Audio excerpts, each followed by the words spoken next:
أعوذ بالله من الشيطان الرجيم بسم الله الرحمن الرحيم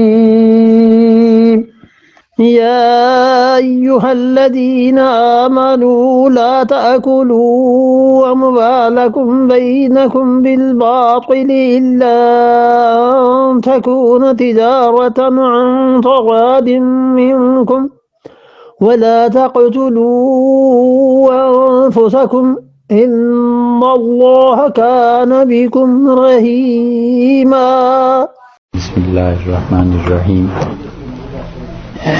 سورہ النساء کی آیت نمبر 28 تک کل پہنچے تھے، اور اللہ تعالی نے ان آیات میں عورتوں کے حقوق، نکاح، ان چیزوں کا جو تذکرہ فرمایا تھا وہ مباحث گزریں، اور اس کے بعد ایک چیز یہ بتلائی ہے کہ جس طرح مومن انسان کی جان اور مومنہ عورتوں کی عزت اور یہ سب چیزیں قابل احترام ہیں، اسی طرح مومن کا مال بھی قابل احترام ہے۔ اور یہ بات بھی سکھائی ہے کہ شریعت کے جتنے احکامات بھی تم لوگ پڑھتے اور سنتے ہو، ان پہ عمل کرنا اور ان پر چلنے کی توفیق جو ہوگی تو اس کی بنیاد در حقیقت وہ ہے کہ تم اپنے اموال حلال طریقے سے کماؤ اور تمہارا رزق حلال ہونا چاہیے۔ بس ساری بات کا خلاصہ یہ ہے کہ منع کیا اس بات سے کہ اپنے رزق میں حرام شامل نہیں کرنا، اور جتنا جتنا رزق پاک ہوتا جائے گا ایمان والوں کا ایمان اور ان کے اعمال اتنے ہی صالح ہوتے جائیں گے۔ اس لیے یہ آیت نمبر 29 جو ہے، اس میں اللہ تعالی نے رزق کے جو حصول کے ذرائع ہیں بہت سی چیزوں کو جمع فرما دیا، اور ارشاد فرمایا کہ یا ایھا الذین آمنوا، اے وہ لوگو جو ایمان لائے ہو، ایمان والو، لا تاکلوا اموالکم، نہ کھاؤ اپنے اموال، بینکم اپنے درمیان، آپس میں، بالباطل ناحق طریقے سے، الا ہاں یہ کہ دو شرطیں تمہیں بتاتے ہیں، ان تکون تجارتاً، کہ سودا ہو آپس میں، تجارت ہو۔ ایک تو تجارت کی وجہ سے ایک دوسرے کا پیسہ جائز طریقے پر کھانا یہ جائز ہے، اور دوسرے فرمایا کہ ان تراض منکم، آپس کی رضامندی سے، تراض رضا سے، خوشی سے، تو اس طرح تم ایک دوسرے کا پیسہ کھا سکتے ہو، اور وہ کھانا اس کی خوشی سے بھی ہے کہ اس نے اپنے مال کو تمہارے لیے مباح کر دیا، جائز کر دیا، اور اس طرح بھی کہ تم نے تجارت کر لی۔ وَلَا تَقْتُلُوا، اور دیکھو مت قتل کرنا، انفسکم اپنی جانوں کو، ان اللہ بلا شک و شبہ اللہ، کان بکم رحیما، وہ تو ہمیشہ سے تم پر مہربان ہیں، رحم فرمانے والے ہیں، بہت رحم فرمانے والے۔ اس آیت کریمہ میں بہت تفصیلی مباحث لکھی ہیں فقہا نے، مگر وہ مباحث ساری کی ساری عقود کے متعلق ہیں۔ عقود جمع ہے عقد کی، اور عقد کہتے ہیں گرہ کو. نکاح کو بھی اسی لیے عقد کہتے ہیں کہ اس میں گویا گرہ باندھ دی جاتی ہے. اور عقود کا مطلب یہ ہے وہاں پر کہ جو بھی معاہدے آپس میں ہوتے ہیں ان تمام معاہدات کی اصل، وہ جو معاہدے ہیں وہ یہ آیت کریمہ ہے جو اصل ہے ان کی. تو پہلی بات تو یہ فرما دی کہ لا تاکلوا اموالکم بینکم بالباطل، باطل طریقے پر آپس میں مال نہ کھاؤ. دو ترجمے اس کے کیے. ایک ترجمہ تو عام طور پر جس طرف مفسرین گئے ہیں کہ وہ کہتے ہیں لا تاکلوا، مت کھاؤ، اموالکم، اپنے اموال، بینکم، آپس میں، بالباطل، باطل طریقے پر اپنے مال ایک دوسرے کے مال کو نہ کھاؤ. ہڑپ کرنا، سود کے ذریعے دوسرے کا مال لینا، جوئے کے ذریعے لینا، یہ سب کی سب چیزیں ایسی ہیں کہ ایک دوسرے کا مال برباد کر رہے ہیں. اللہ نے فرمایا یوں مال نہ کھاؤ. اور دوسرا ترجمہ جو ابو حیان اندلسی رحمۃ اللہ علیہ نے کیا ہے، وہ کہتے ہیں کہ اس کا یہ ترجمہ بھی ہو سکتا ہے کہ یا ایھا الذین آمنوا، اے ایمان والو، لا تاکلوا اموالکم، اپنے مال مت کھاؤ، بینکم، آپس میں، اپنی ذات پہ، بالباطل، ناجائز طریقے سے، یعنی اپنا مال جو ہے وہ اپنے پہ ہی، حلال کا مال ناجائز طریقے سے مت استعمال کرو، اس کو صرف نہ کرو. کیونکہ وہ کہتے ہیں کم کی ضمیر تو حاضر کے لیے ہے نا، جیسے ہم کہتے ہیں السلام علیکم، آپ پر اللہ کی سلامتی ہو، تو کم کی ضمیر تو حاضر لوگوں کے لیے. تو وہ کہتے ہیں کہ اس کا مطلب یہ ہوا کہ آپس میں کی بجائے یوں کہیے کہ اپنے مال اپنے ہی ساتھ باطل طریقے پہ مت کھاؤ. تو اپنے مال اپنے ہی ساتھ باطل طریقے پہ کھانے کا مطلب یہ ہوا کہ گناہ اور اسراف ان معاملات میں اپنے مال کو خرچ نہ کرو. اگر کوئی آدمی اپنا مال ہے حلال کا اور جائز کا لیکن اپنے اوپر ہی غلط طریقے سے خرچ کرتا ہے تو بھی گناہ گار ہے، اللہ نے اس سے منع کیا ہے. مثلا پیسہ اسی کا اور ہے بھی حلال اور کمایا، اور اس سے شراب پی لے، تو اس نے اپنے ہی پیسے کو اپنے اوپر ہی غلط استعمال کر لیا. تو اللہ نے اس سے منع کیا ہے کہ اپنے اموال بھی غلط طریقے پہ مت کھانا. اس لیے اگر یہ دوسرا ترجمہ کر لیا جائے تو اس آیت کریمہ سے پھر یہ معلوم ہوا کہ اپنے مال کی حفاظت واجب ہے، ضروری ہے. اور یہ کئی ایک آیات اس سلسلے میں گزر چکی ہیں جہاں پہ اللہ تعالی نے منع کیا ہے مال کو ضائع کرنے سے، اور ایک جگہ تو فرما دیا کہ جعل اللہ لکم قیاما، اللہ نے تمہارے باقی رہنے کا یہ ذریعہ بنایا ہے، اسے ایسے ہی نہ اڑا دینا. ان دو ترجموں کے بعد اب اس کی تشریح میں دیکھیے کہ ارشاد فرمایا بالباطل، باطل طریقے پر مال کا کھانا. اور باطل طریقے پر مال کے کھانے کا مطلب یہ ہے کہ جیسے کوئی آدمی یتیم کا مال کھا جائے، اس سے شریعت نے پیچھے منع کیا ہے. تو یہاں پر یہ حکم دے دیا کہ باطل طریقے پہ مال ہڑپ نہیں کرنا. دیکھو یتیموں کے مال کو نہ چھیڑنا، جو پہلے سے ہم تمہیں بتاتے چلے آ رہے ہیں. اس آیت کا جوڑ دوسری آیات کے ساتھ اس طرح بیٹھے گا. اور دوسری بات یہ ہو گئی کہ حق مہر کے بارے میں ہم نے تمہیں بتا دیا ہے، جیسے کل آیا تھا کہ کم کر لو، زیادہ کر لو، آپس کی رضامندی سے طے کر لو، قسطوں سے طے کر لو، معافی ہو جائے، کچھ ہو جائے، لیکن جبرن مہر کو دبا لینا اور ادا نہ کرنا، یہ کام نہ کرنا. اگر جبر کرو گے تو پھر یہ باطل طریقے پر مال کھانا ہو جائے گا. اور لا تاکلوا اموالکم بینکم بالباطل، آپس میں ایک دوسرے کے مال کو باطل طریقے پہ مت کھاؤ. اور تیسری چیز مفسرین کہتے ہیں شروع سے تذکرہ وراثت کا چلا آ رہا ہے، تو وراثت کے تذکرے کے بعد اب پھر نئے سرے سے بات کو شروع کر دیا کہ دیکھو وراثت میں جو ورثہ ہیں کسی کا حق تم نہ مار لینا، یہ بھی مال کو باطل طریقے پہ کھانے کی ایک چیز ہے نا۔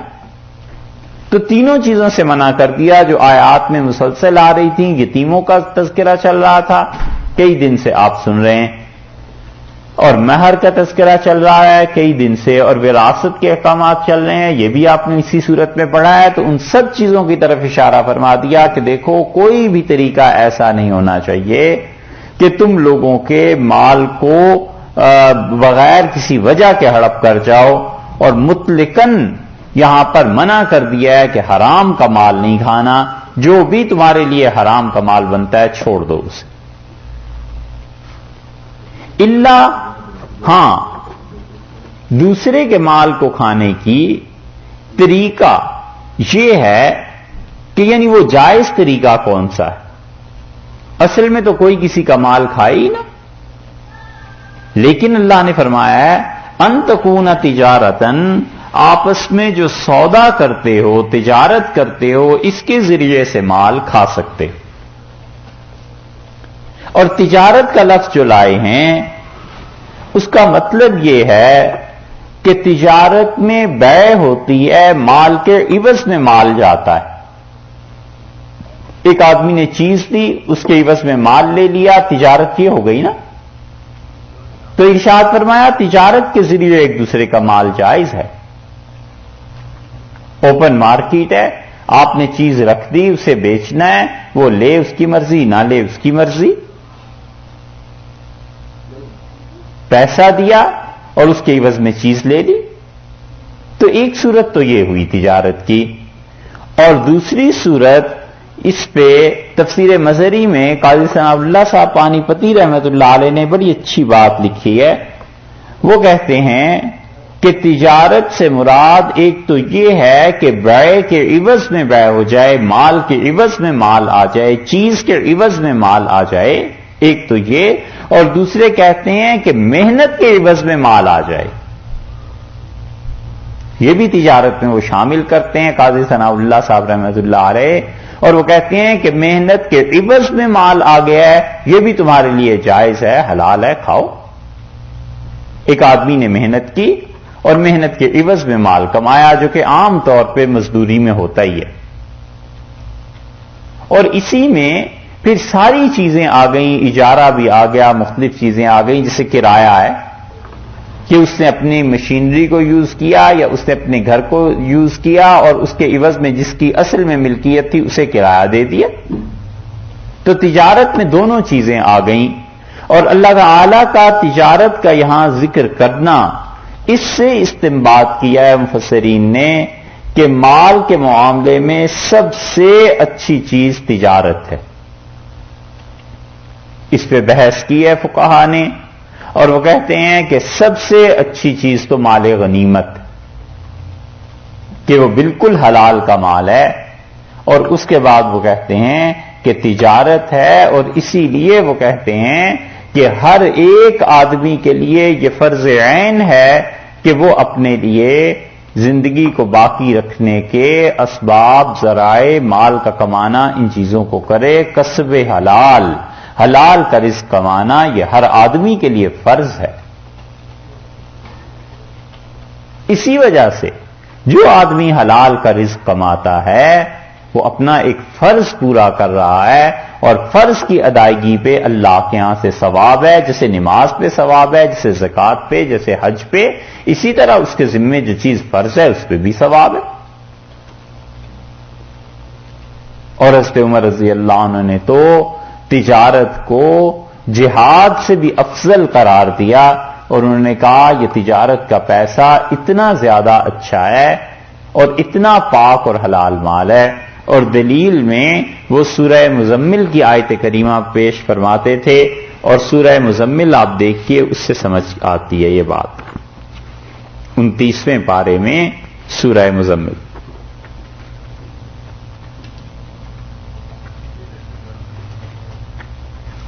سورت نمبر ہے 73 نمبر سورت۔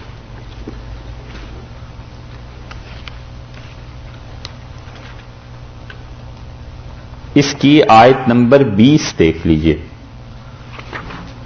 دوسرا رکوع ہے نا اس کا، یہ پورے کا پورا رکوع ایک ہی آیت پر مشتمل ہے.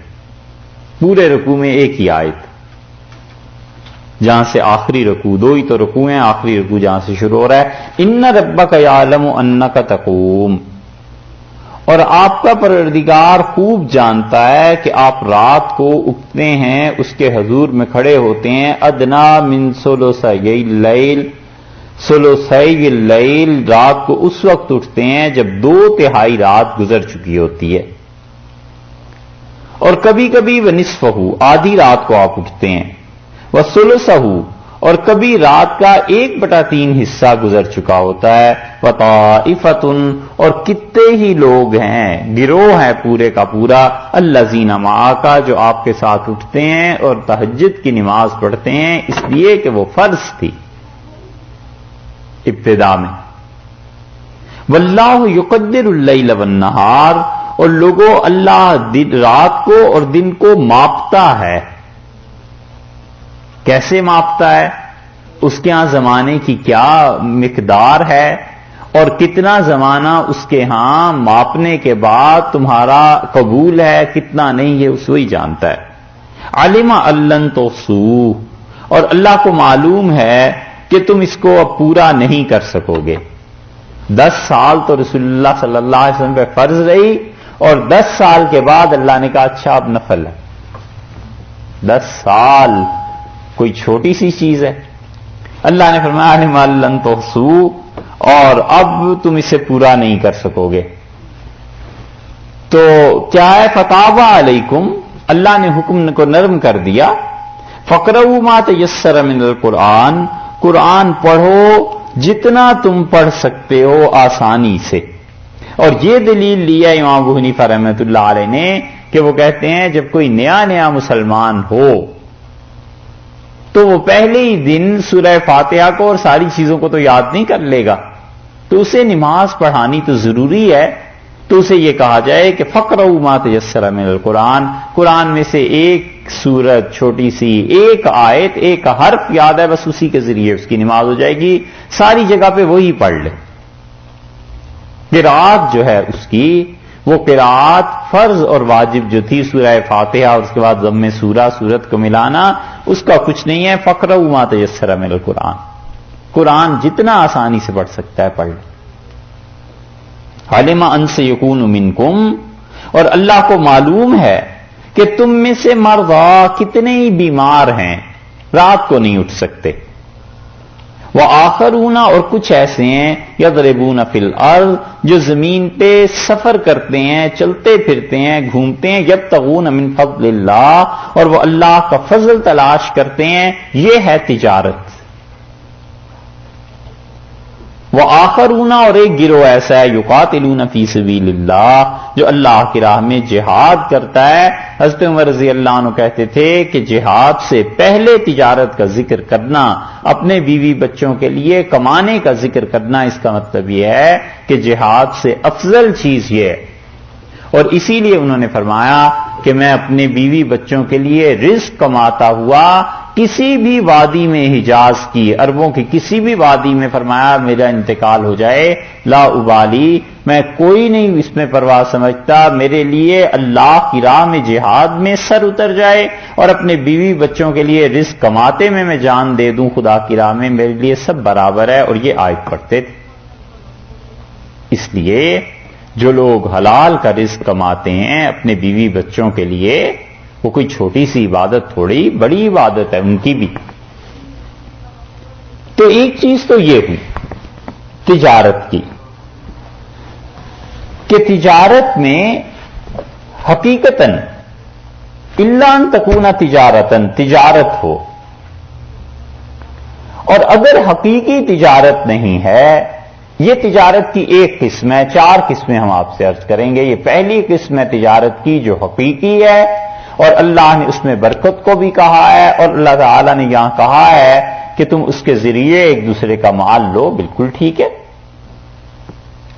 تجارت کی دوسری قسم وہ ہے جہاں حقیقتاً تجارت نہ ہو.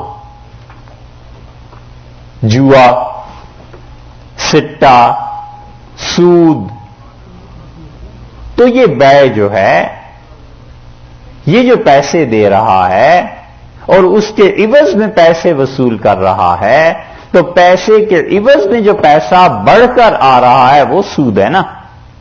100 روپے دیے اور کہا اتنی مدت کے بعد 103 روپے آپ سے لوں گا، تو وہ 3 روپے کے مقابلے میں زمانہ آ رہا ہے، ٹائم آ رہا ہے، مدت آ رہی ہے، اور تو کوئی چیز نہیں آ رہی. تو کس وجہ سے 103 روپے کا مستحق ہوگا؟ یا تو وہ یہ کہہ دے کہ اس میں نفع ہوا یا نقصان ہوا، دونوں کا میں بھی ذمہ دار ہوں، تم بھی ذمہ دار ہو. یہ کم سے کم یہی کہہ دے کہ جناب وہ محنت آپ کی ضائع ہو گئی، مال میرا ضائع ہو گیا. 2 صورتیں. 100 روپے دیے، اس نے کہا یہ کاروبار میں لگا دو اور اس پہ جو نفع ہوگا ہم تقسیم کر لیں گے. یہ ایک صورت ہو گئی. اور اس صورت میں اگر نقصان ہو جاتا ہے تو پیسہ اس کا ڈوبا، محنت اس کی ڈوب گئی. اور انہوں نے 100 روپے دونوں نے اکٹھے کر کے لگا دیے، تو اس کا بھی سرمایہ ڈوبا، اس کا بھی سرمایہ ڈوبا. 2.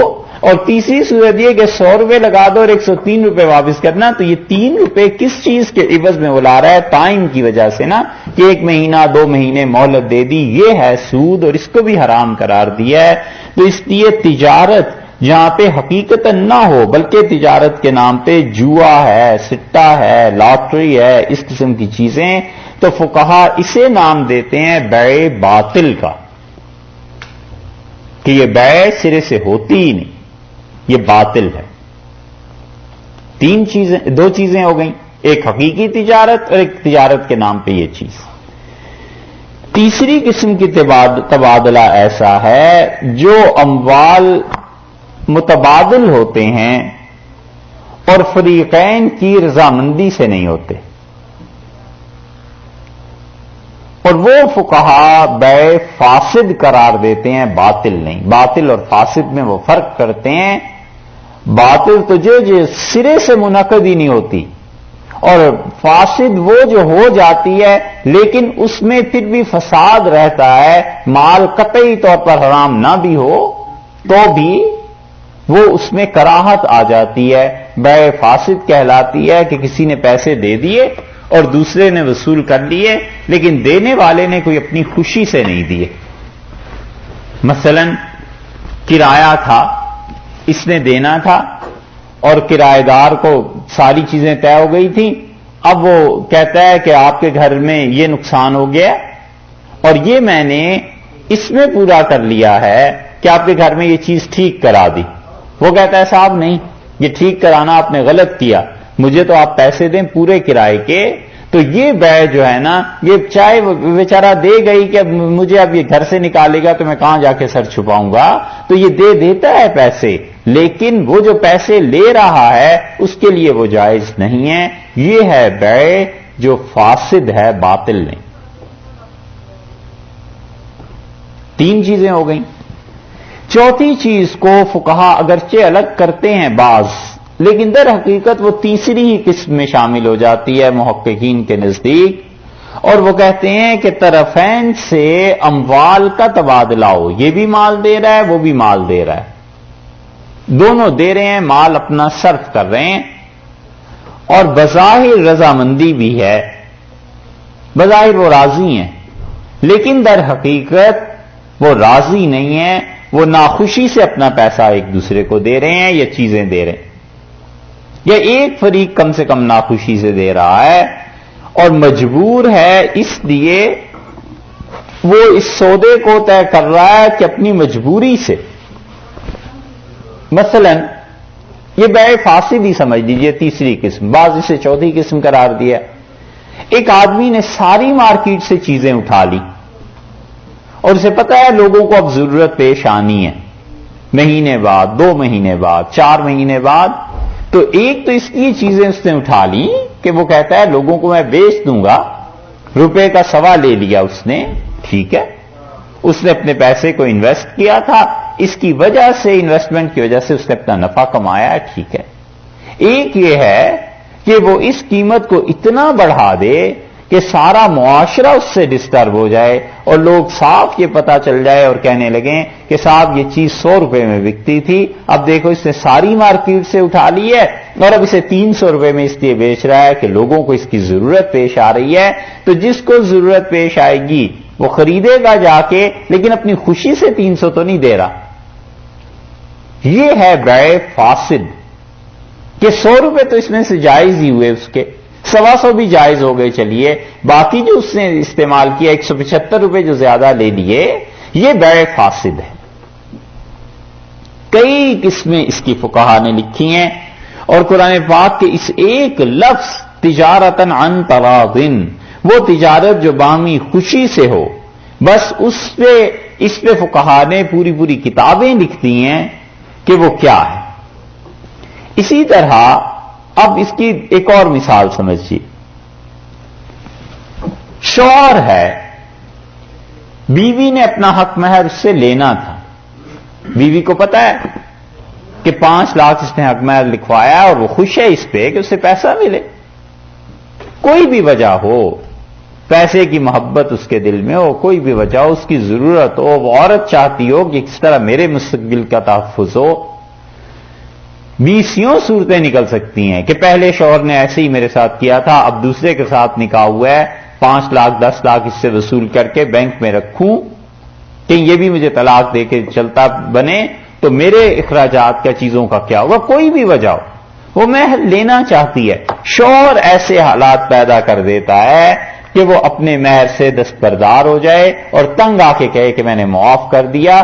یہ ہے فاسد، یہ غلط طریقہ، کیونکہ اس نے کسی کے جائز حق سے اسے محروم کر دیا نا،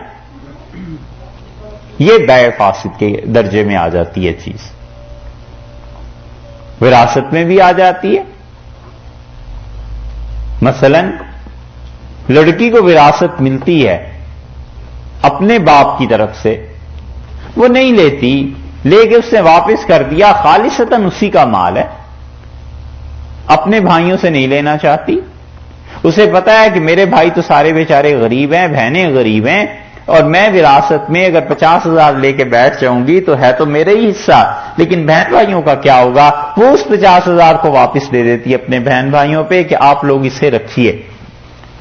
اور اب یہ شوہر اسے تنگ کرے کہ نہیں وراثت ہونی چاہیے تقسیم، انہیں کہو مکان بیچیں، کسی طرح حصے لو، اور اس کا حصہ اس نیت سے لے لینا کہ وہ حصہ لے گی تو آخر میرے ہی اکاؤنٹ میں پیسہ آئے گا نا، میں اس کے پیسے سے گڑبڑ کر دوں گا، چاہے کچھ بھی حتیٰ کہ کاروبار کر لوں گا۔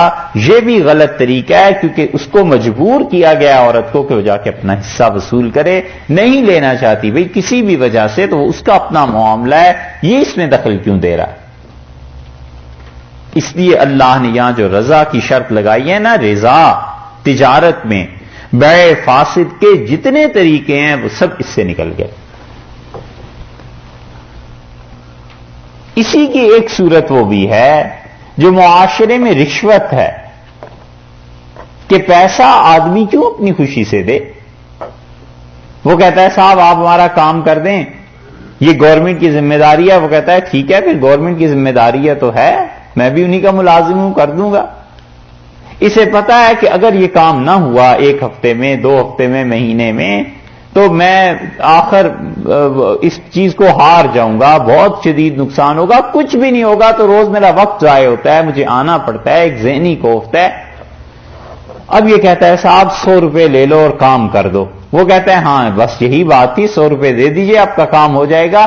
یہ جو اس نے پیسے لیے ہیں نا، یہ بیع فاسد ہے، حتیٰ کہ باطل ہے، کیونکہ اس نے جو پیسے لیے ہیں وہ کس چیز کے عوض میں، وہ کہ تجارت تھوڑا ہی ہے، وہ تو گورنمنٹ کی نوکری اسی کام کے لیے کر رہا تھا۔ اگر یہ کام اس کا نہ ہوتا، کوئی اور کام ہوتا تو چلیے پھر وہاں پہ کسی اور معاہدے کے تحت سوچتے، یہ رشوت بھی اس میں شامل ہے۔ تو اس لیے جب کوئی آدمی مجبور ہو اور اس کی مجبوری سے فائدہ اٹھایا جائے تو یہ بیع اور شرع کی جو صورتیں ہیں وہ اللہ تعالی نے اس میں منع کر دی، اور بتا دیا کہ صرف وہی صورتیں جائز ہیں جو کتاب و سنت سے ثابت، اور اسی وجہ سے فقہا نے اس آیت کی وجہ سے کتاب البیوع اور کتاب الاجارہ اتنے بڑے بڑے چیپٹرز لکھے ہیں کہ بیع اور شراء یعنی خریدنا اور بیچنا اس میں کیا چیزیں جائز ہیں، اور کتاب الاجارہ بھی پوری لکھی ہے کہ کیا چیزیں ہیں اور کس طرح کرائے پر دیا جائے گا اور کرائے پہ کیا چیز واپس دی جائے گی اور کرایہ کیا ہے۔ اور اسی سلسلے میں لکھا ہے کہ کرایہ طے کیے بغیر سواری جائز نہیں۔ بیٹھ کے اور اس سے کہا فلاں جگہ جانا ہے اور کہیں سے رکشہ لیا اور اسے کہا کہ عام باغ چلو، تو عام باغ چلے گئے، چار مینار سے رکشہ لے لیا اور وہاں پہنچے اور وہاں پہنچ کے اسے کہتے ہیں کہ صاحب کتنے پیسے؟ اس سے کہا 300 روپیہ۔ کہتے ہیں صاحب 300 کہاں بنتا ہے، اتنے پیسے لے لیجئے۔ اب یہ دونوں میں آپس میں تضاد ہوگا نا، یا تو وہ اپنی خوشی سے نہیں لے گا یا یہ اپنی خوشی سے نہیں دے گا، کچھ تو ہو گئی۔ یہ جو چیز ہے یہ بیع فاسد ہے، اسی لیے منع کیا گیا ہے کہ کرایہ طے کیے بغیر اس سے پہلے نہ بیٹھو، کرایہ طے کر لو پھر اس کے بعد، تاکہ عن تراض منکم آپس میں رضامندی ہو، خوشی ہو۔ تو سب بیع کی صورتیں ناجائز ہو گئیں سوائے ان صورتوں کے جو اللہ تعالی نے بتا دیا۔ دو چیزیں، ایک تو تجارت حقیقی اور دوسرے یہ کہ آپس کی رضامندی سے ہو، اور رضامندی میں کسی قسم کا کوئی جبر شامل نہ ہو۔ اگر جبر شامل ہوگا تو پھر مجبوراً یہ کرے گا، اور اسی میں یہ بھی شامل ہے کہ کسی مزدور سے مزدوری کرانا اور اس کی اجرت اتنی کم رکھنا کہ بیچارہ پریشان ہے کہ میں نے کچھ بہرحال کرنا ہی ہے، اب کیا کروں۔ تو اس نے تو اپنی مجبوری سے کام کیا ہے، جس سے پیسے دینے تھے اسے سوچنا چاہیے تھا کہ کیا اتنے پیسوں پہ مجھے دوسری جگہ سے مزدور مل جاتا ہے، نہیں ملتا تو یہ گناہ کی بات کر رہا ہے۔ اس لیے اللہ نے فرمایا یا ایھا الذین آمنوا، اے ایمان والو لا تاکلوا اموالکم بینکم بالباطل، آپس میں ایک دوسرے کا مال ناجائز طریقوں سے مت کھاؤ، الا ان تکون تجارتا عن تراض منکم، ہاں مگر یہ کہ سودا ہو آپس کی خوشی سے، تو جو آپس کی خوشی سے سودا ہے وہ ٹھیک ہے۔ تو ایک تو تجارت فرمائی اور دوسرے رضامندی کا فرمایا کہ راضی بھی ہو۔ اسی لیے کسی بھی انسان کا مال اس کی رضا کے بغیر لینا جائز نہیں، حتیٰ کہ فقہا نے یہ لکھا ہے کہ ایک آدمی نے چندہ دینا تھا مسجد کے لیے 10 روپے، اور اسے لوگوں کے درمیان میں، مسجد والے سوچتے رہے کہ کسی دن یہ لوگوں کے درمیان میں بیٹھے پھر اس سے چندہ مانگیں گے، تو لوگوں کی شرم کی وجہ سے اس نے 15 روپے دے دیے کہ لوگ کیا کہیں گے، رئیس صاحب اتنے، سیٹھ صاحب، اور صرف 10 روپے دیے۔ تو فقہا کہتے ہیں وہ 10 روپے مسجد میں لگانا جائز اور 5 روپے حرام۔ تو کہتے ہیں اس چندے کو واپس کیا جائے گا، اس لیے کہ عن تراض منکم، یہ آپس کی رضامندی سے نہیں ہے، وہ تو اس نے دیا ہے کسی اور وجہ سے، ڈر کی وجہ سے، معاشرے کی وجہ سے، شرم کی وجہ سے، خوف کی وجہ سے، تو یہ پیسہ لینا جائز نہیں۔ اسی لیے حنفی فقہا بنیادی طور پر یہ کہتے ہیں کہ مالی جرمانہ سٹیٹ نہیں لگا سکتی، یہ نہیں ہو سکتا کہ کسی نے قانون کی خلاف ورزی کی اور نوٹس اس پہ آ گیا کہ اتنے ڈالرز پڑ گئے تمہارے ذمے۔ حنفی فقہا کے ہاں یہ جائز نہیں۔ ایک صورت اس کی قضات نے جائز قرار دی تھی، قاضیوں نے، اور وہ کہتے تھے کہ اتنا بگاڑ ہو گیا ہے کہ اب پیسے کے علاوہ انہیں عقل ہی نہیں آتی، تو انہوں نے کہا اچھا پھر اس طرح کرو، اتنا پیسہ اس سے لے کر امانت کے طور پر رکھ دیں تاکہ اسے نقصان پہنچے اس چیز کا کہ اپنے پیسے کو وہ تجارت میں نہیں لگا سکا۔ مثلا اس پہ جرمانہ کیا کہ 10,000 روپے تم پہ جرمانہ ہے، اور وہ اپنے پاس سٹیٹ رکھ لے گی، امانت کے طور پہ بینک میں ڈال دیا کہ یہ فلاں آدمی کا ہے، اور اسے چیک کاٹ کر دے دیا 6 مہینے بعد کا، سال بعد کا، کہ سال بعد آ کے اپنے پیسے یہیں سے لے جانا، تاکہ وہ اپنے مال سے نفع نہ اٹھا سکے، مال اس کا ضبط نہیں ہو سکتا۔ اسی لیے کوئی بھی صورت مال سے کسی کو محروم کرنے کی بغیر اس کی خوشی کے یہ درست نہیں، اور نہ ان چیزوں میں برکت ہوتی ہے۔ یہاں پر ارشاد فرمایا ہے الا ان تکون تجارتا عن تراض منکم، ہاں آپس کی رضامندی سے جو تجارت ہے وہ جائز. اور ایک صورت اس کی یہ بھی ہے کہ حق بنتا ہے بعض لوگوں کا، دعویٰ ہوتا ہے بعض لوگوں کو بعض پہ اپنی محبت سے، اپنی خوشی سے. ایسی گہری دوستی ہوتی ہے کہ وہ لے جاتا ہے اور کہتا ہے کہ صاحب یہ دیکھیے یہ کام کرائیے، مولوی صاحب یہ میں ساتھ میرے آئے ہیں اور مسجد بنوانی ہے. وہ کہتے ہیں 1000 روپیہ لے لو. وہ کہتے ہیں چھوڑو بھئی 1000 کیا، آپ کے پاس آئی اسی لیے ہوں، آپ تو بالکل 5000 دیں، اس سے کم میں نہیں بات ہوگی. اور وہ اپنی خوشی سے، محبت کی وجہ سے، دعوے کی وجہ سے کہ پرانا دوست ہے، آخر ان کا حق ہے ہم پہ، ضد کر رہے ہیں، فرمائش کر رہے ہیں، وہ 1 کی بجائے 5 دے دیتا ہے، بالکل ٹھیک ہے. لیکن وہ چیز اس سے بالکل نکل کے الگ ہو گئی کہ وہ تجارت کا باب نہیں رہا، وہ ایک دوسرے سے مال لینے دینے کی بات نہیں رہی، بلکہ وہ تو محبت کا تقاضے اور وہ چیزیں ہو گئیں. تو اس لیے فرمایا ہے کہ تجارت ایک اس کے ذریعے مال ہوگا اور دوسرے رضامندی سے. یہ 2 چیزیں اگر نہیں ہیں، رضامندی اور یہ، تو پھر مال دوسرے کا نہیں لیا جا سکتا. اور جو نابالغ ہوتا ہے چونکہ اسے سمجھ نہیں ہوتی، اس کی رضامندی کا کیا اعتبار ہے؟ بچہ ہے، خوش ہو جاتا ہے.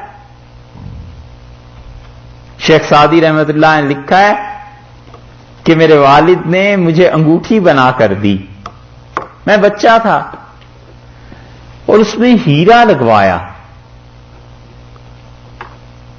تو بڑا خوش ہوا. میں دیکھ دیکھ کے انگوٹھی خوش ہوتا تھا اور باہر گلی میں گیا تاکہ اور لوگ بھی دیکھیں، دوست دیکھیں، بچے دیکھیں کہ ہمارے والد نے کتنی اچھی چیز دلائی.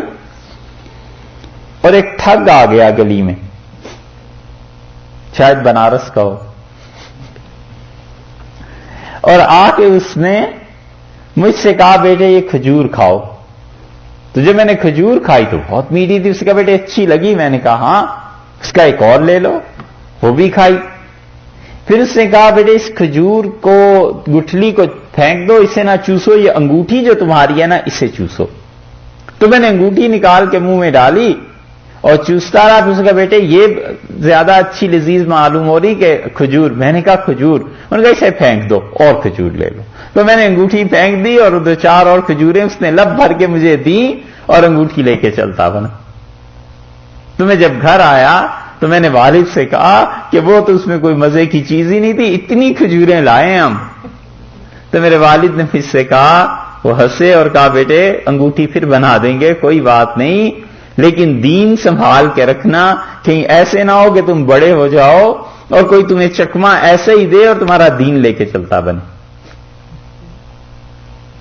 تو بچوں کی رضامندی اس اعتبار سے اس کا کوئی فائدہ نہیں کہ بچہ راضی ہو بھی جائے گا تو بچے کا کیا ہے، کل کو غصہ آئے گا پھر ناراض ہو جائے گا کہ لاؤ بھی وہی پیسے میرے واپس، وہی لا کے دیں جو خرچ کیے تھے. تو نابالغ کوئی وراثت کا حصہ وہ استعمال نہیں کیا جا سکتا بوجہ یہ کہ وہ اس کی رضامندی نہیں. ایک بات تو یہ فرما دی. اگلی بات یہ فرمائی کہ وَلَا تَقْتُلُوا أَنفُسَكُمْ. اچھا آپ کچھ کہہ رہے تھے. یہ گھر کا کرایہ کس صورت میں آتا ہے؟ وہ اس میں گھر کے کرائے میں اور سود میں فرق کیا ہے؟ یعنی کہ گھر کا کرایہ سے محنت کا معاوضہ ملتا ہے، پراپرٹی انویسٹمنٹ جو دن بدن اس کی قیمت ڈاؤن ہو رہی ہے اور دوسری طرف سے تو اپ ہو رہی ہے کہ فرض کیجئے آج 1 لاکھ کی زمین ہے، پراپرٹی ہے، تو کل کو 5 لاکھ کی ہو جائے گی. لیکن یہ جو عمارت، یہ جو پیسہ اس نے خرچ کیا ہے یہ بھی تو ڈکریز ہو رہا ہے، آہستہ آہستہ اس کی ویلیو کم ہو رہی ہے. آج اس کی قیمت فرض کیجئے اینٹ کی 1 روپیہ تھی، تو جب 5 سال بعد اسے دیکھیں گے تو شاید یہ 8 آنے کی بھی نہیں رہ جائے گی. تو اس کے عوض میں اسے نفع پہنچایا جا رہا ہے. یہ ہے کرایہ. تو اس کے عوض کے مطابق کرایہ رہنا چاہیے یا کچھ بھی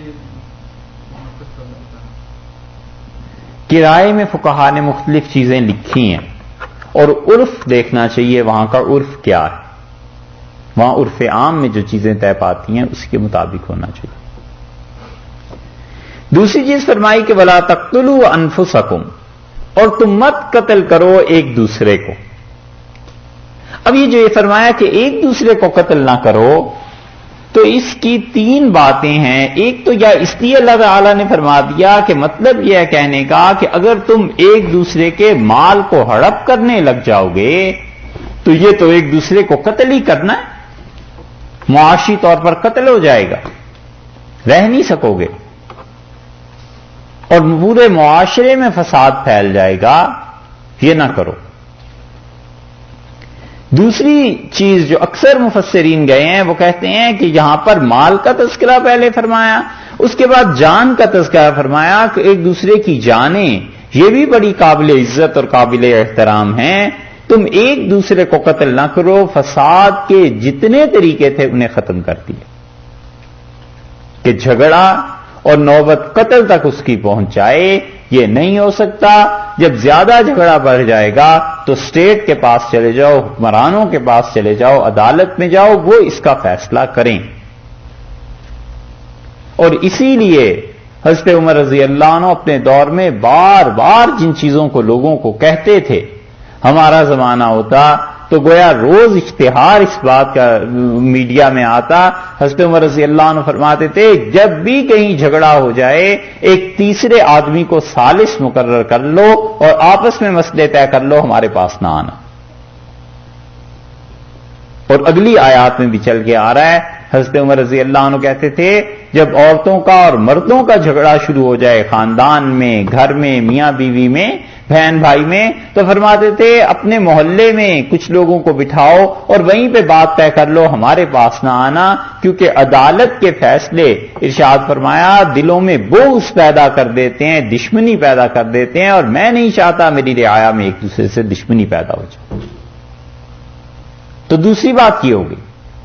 اور تیسرا ترجمہ کیا گیا ہے کہ وَلَا تَقْتُلُوا أَنفُسَكُمْ، خود اپنی جان کو قتل نہ کرو، یعنی خودکشی کو حرام قرار دیا گیا کہ خودکشی نہ کرو. اور یہ پھر ٹھیک وہی چیز آ جائے گی جو ابو حیان اندلسی رحمۃ اللہ علیہ نے بالکل آغاز میں کہی ہے کہ اپنا مال اپنے ہی اوپر غلط طریقے پہ مت خرچ کرو، اور دیکھو اپنے آپ کو خود ہی اپنے ہاتھوں سے قتل نہ کرو، یعنی خودکشی نہ کرو.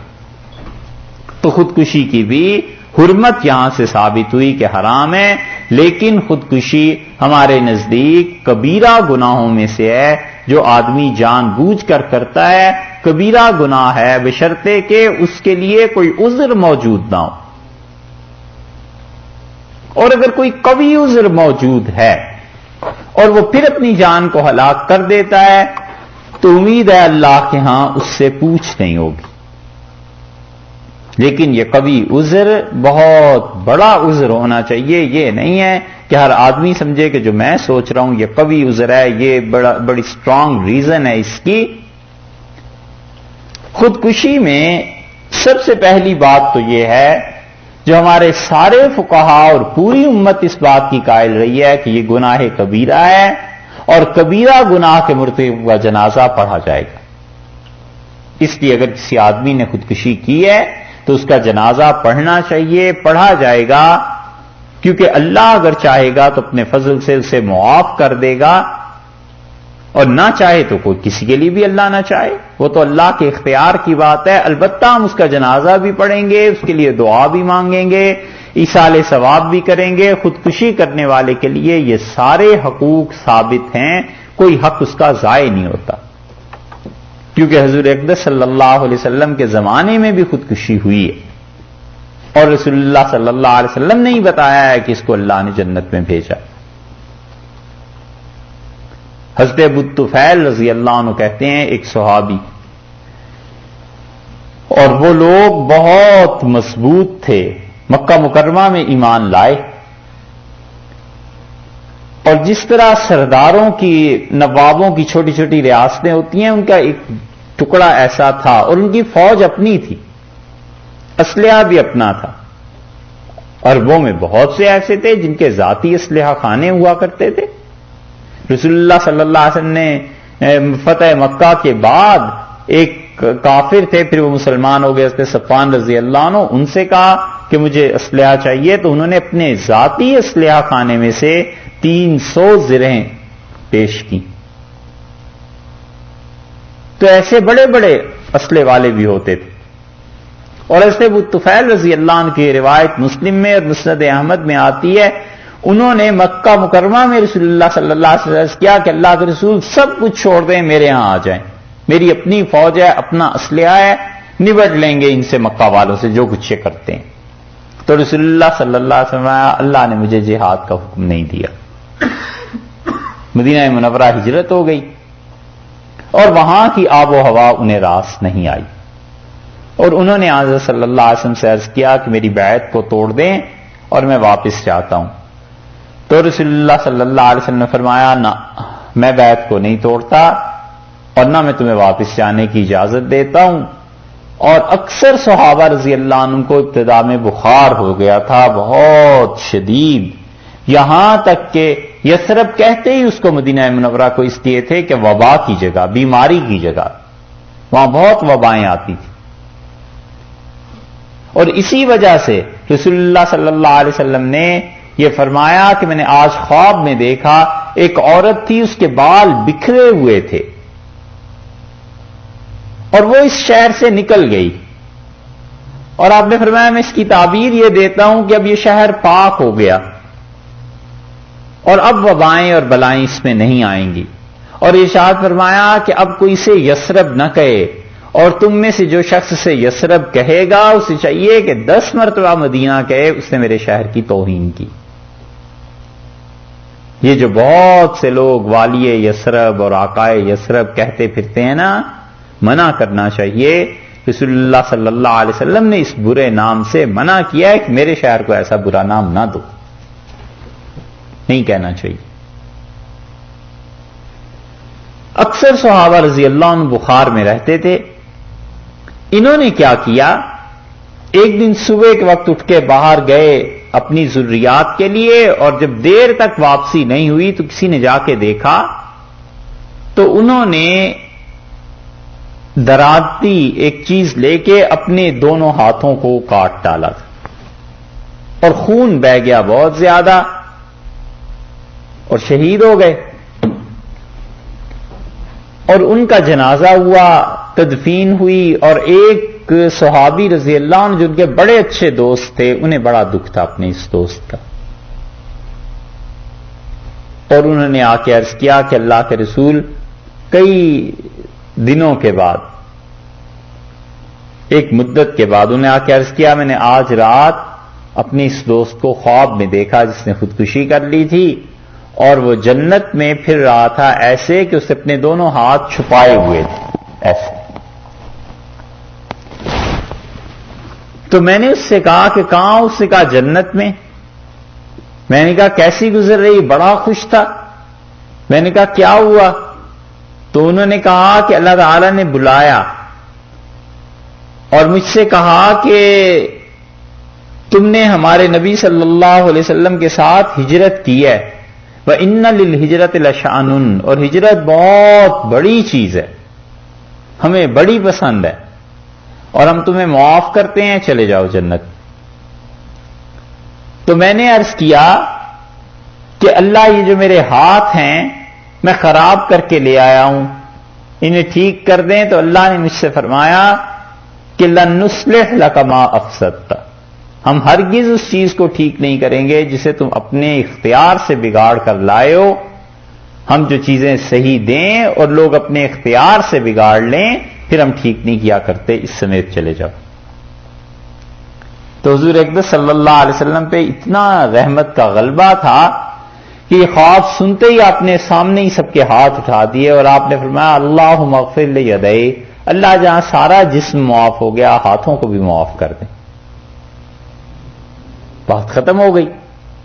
انہوں نے پھر اسے ایک دن خواب میں دیکھا اور اس کے ہاتھ بالکل ٹھیک تھے، تو انہوں نے کہا یہ کیا ہو گیا؟ تو اس نے جواب میں کہا کہ اصابتنی دعوت النبی، نبی صلی اللہ علیہ وسلم کی دعا جب پہنچی تو اللہ نے فرمایا ہم اس بات کو رد نہیں کرتے، تمہارے ہاتھ بھی ٹھیک کر دیتے۔ یہ دلیل ہے اس بات کی کہ خودکشی کرنے والا کفر کا مرتکب نہیں ہوتا، کیونکہ کفر کا ارتکاب چاہے صحابی کرے اور رضی اللہ عنہ یا امتی کرے، کفر تو پھر کفر ہی ہے، شرک تو شرک ہے، پھر تو سب برابر ہے۔ اور کبیرہ گناہ کا ارتکاب وہاں اس لیے معافی ہو گئی خودکشی کی کہ ہجرت کی تھی، اور امتی کے لیے معافی نہ ہو کسی وجہ سے تو پھر جہنم کا عذاب ہوگا کبیرہ گناہ پہ، وہی ہے نا، یہ تھوڑا ہی ہے کہ وہ کفر ہو گیا۔ اور اللہ اگر معاف کرنا چاہے تو اس کی مہربانی ہے، اس کی مرضی ہے، کسی کو بھی معاف کر دے۔ تو کبیرہ گناہ کے مرتکب کے سلسلے میں پوری امت کا موقف یہ رہا ہے کہ اس کا جنازہ پڑھا جائے گا، اور کبیرہ گناہ ہوا ہے تو کبائر کا مرتکب ہمارے نزدیک کافر نہیں ہو جایا کرتا، مسلمان ہی رہتا ہے، اللہ چاہے تو بغیر توبہ کے بھی اسے معاف کر دیتا ہے، حتیٰ کہ اللہ تعالی بغیر توبہ کے جو معاف کرتے ہیں وہ اس کی تشریح خیر آگے آ رہی، وہاں بات کرتے ہیں اگلی آیت۔ تو ایک بات تو یہ ہو گئی کہ خودکشی، کبیرہ گناہ اور کبیرہ گناہ کی معافی۔ دوسری یہ فرمایا ہے کہ ایک دوسرے کو قتل نہ کرو، تو یہ بہت شدید چیز ہے، کفر کی حرکت رسول اللہ صلی اللہ علیہ وسلم نے سے قرار دیا ہے۔ آخری جو خطبہ دیا تھا اس میں فرمایا تھا کہ میرے بعد کافر نہ ہو جانا کہ ایک دوسرے کی گردنیں اتارنے لگ جاؤ، تو قتل کو رسول اللہ صلی اللہ علیہ وسلم نے کفر قرار دیا ہے، اس وجہ سے منع فرما دیا کہ دیکھو یہ حرکتیں نہ کرنا۔ ان اللہ کان بکم رحیما، اور اللہ تعالی تم پر بہت مہربان ہے، بے حد بغیر کسی حساب کے مہربانی فرمانے والا ہے۔ لوگوں کے حقوق ضائع نہ کرنا، قتل اور مال دونوں چیزیں ایسی ہیں، جان اور مال، جان اور مال دونوں چیزیں ایسی ہیں جس کا احترام ضروری ہے، اس لیے ہمیشہ لوگوں کی جان، لوگوں کی مال، اس کا محافظ بن کے رہے انسان۔ کافر کی جان اور مال بھی جائز نہیں جب تک کہ حربی کافر نہ ہو۔ اور خودکشی میں قوی عذر کسی انسان کا ہو تو امید ہے اللہ کی رحمت اسے معاف کر دے گی۔ قوی عذر جیسے ہمارے یہاں ملک کی تقسیم ہوئی تھی تو کئی عورتوں نے غیر مسلموں کی تشدد سے بچنے کے لیے کنووں میں چھلانگیں لگا دیں اور جان دے دی۔ اس پہ حضرت سے پوچھا گیا تھا، مفتی صاحب سے، مفتی کفایت اللہ صاحب رحمۃ اللہ علیہ سے، تو انہوں نے اس کا جواب یہی دیا کہ اللہ سے امید ہے کہ اللہ تعالیٰ ان کے اس فعل پہ مواخذہ نہیں فرمائے گا۔ بہت قوی عذر ہے یہ۔ تو ایسے قوی عذر میں اگر کوئی اپنی جان پر کھیل لیتی ہے، خاتون مر جاتی ہے، تو بظاہر خودکشی ہے، لیکن اللہ کی ذات سے امید ہے کہ وہ اس پہ مواخذہ نہیں کرے گا۔ اور اس کے ساتھ یہ بھی تیسری بات یاد رکھنی چاہیے کہ قوی عذر یہ تھوڑا ہی ہے کہ امتحان میں فیل ہوئے اور پھندا لگا لیا، یہ تو اپنے جی کی گھڑی ہوئی باتیں ہیں نا، رشتہ پسند کا نہیں ہوا اور چڑھ گئے پھانسی، یہ سب چیزیں اپنے جی کی ہیں، اور یہ جذبات، ان سے کھیلنا الگ بات ہے، شریعت کا مسئلہ ایک الگ بات ہے۔ کتنے ہی مسلمان سوسائڈنگ میں اب وہ ہو گئے نا، اور یہ سب چیزیں، ان سے پوچھو عذر کیا ہے بھائی؟ عذر یہ ہے کہ غیر مسلم ہم پہ ظلم کر رہے ہیں اور غیر مسلموں کے ساتھ ہم نے اسی طرح لڑنا ہے۔ ارے غیر مسلم جو ظلم کر رہے ہیں تو جو ان کے خلاف لڑنا ہے، اپنی حکومتوں کے خلاف کیوں نہیں لڑتے؟ اپنے نظام کیوں نہیں تبدیل کرتے؟ انہیں جو ظلم کا موقع مل رہا ہے، فرض کیجئے جو بھی ہو رہا ہے، اس کی بنیاد ایک یہ بھی تو ہے کہ جس ملک میں ظلم کرنا ہے انہوں نے وہاں پر آ کر پاؤں رکھا ہے، تو کوئی سٹیج انہیں ملا ہے نا جس پہ انہوں نے آ کے اپنا قبضہ جمایا، اور وہاں سے بات آپ اس سٹیج کو نہیں توڑتے۔ وہ جمہوریت کے ذریعے ٹوٹے یا جبر کے ذریعے ٹوٹے یا احتجاج کے ذریعے کچھ بھی ہو، یہ مسلمان ممالک کے اندرونی مسائل ہیں، اس پہ تو محنت کرتے نہیں۔ اور فرض کر لیجئے وہاں ایمان کی بات نہیں رہی، وہاں تعلیم کی بات نہیں رہی، وہاں اسلام نہیں رہا، اس پہ نہیں محنت کرتے کہ وہ جو اصل جڑ تھی اسے اکھیڑیں۔ ببول اور کیکر کا درخت اپنی جگہ پہ لگا رہے اور کانٹوں کو آگ لگاتے رہو کہ کانٹے بہت خراب۔ اس لیے اتنے قوی عذر یہ نہیں بنتے۔ وگرنہ دنیا میں امن درہم برہم ہو جائے، تہ و بالا ہو جائے، اور اس کا بہت بڑا نقصان جو ہوتا ہے وہ یہ کہ جو لوگ پرامن طریقے پہ دین کا کام کرنا چاہتے ہیں ان بیچاروں کو بغیر کچھ کیے رکاوٹیں اور تکالیف برداشت کرنا پڑتی. اس لیے فرمایا خودکشی میں یہ 3 باتیں. تو ارشاد فرمایا کہ دیکھو اللہ تو تم پہ ہر حال میں مہربان ہے، ہر وقت مہربانی کرتا ہے، لیکن تم جب کسی کی جان اور مال 2 چیزوں کو چھیڑو گے تو پھر خدا کا قانون تم پر آئے گا، پھر گناہگار بھی ہو جاؤ گے، اور اللہ اپنے قانون کے مطابق پھر تمہارے فیصلے کرے گا. پھر رحمت کی بات نہیں ہے، پھر بات اللہ کے قانون کی آ جائے گی.